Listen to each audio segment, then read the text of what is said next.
And hey, it definitely has been feeling a lot like spring. In fact, the last time we hit freezing conditions, January 22nd. Although we did have one day this month that we got really close to it, 14 freezes so far this season. And that's significant because generally by this time in the season, we've already had about 24.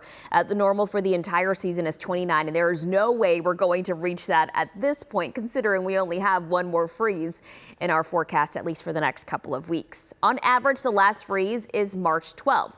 And I know if you are like me, you have probably been thinking about what you're going to plant this spring. You probably want to get an early start. I'm suggesting you hold off because, again, on average, our last freeze is not until March the 12th. And the latest last freeze on record, April 13th, although I don't think that's going to happen this year. Okay, so this weekend we've been talking about that cool down, and the freeze could happen for some. This is for Saturday morning. It's likely to happen from Wichita Falls, Seymour, Haskell to the northwest. Some spots, including Wise County, portions of Palo Pinto, Parker County towards the Red River, likely to see, or it will be possible to see a freeze Saturday morning. It's not looking likely for the Metroplex in areas south of Interstate 20, and a few other counties like Denton, Collin, Rockwall look like they are safe from the freeze Saturday morning.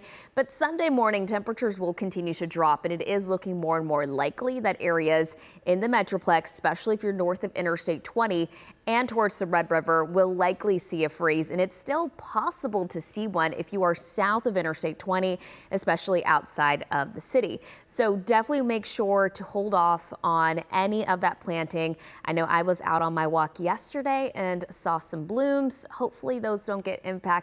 And hey, if the freeze does impact you this weekend, the good news is that we're not expecting a hard freeze, and we're not expecting the freeze to last all that long. Of course, Greg has that forecast for you coming up in just a bit now.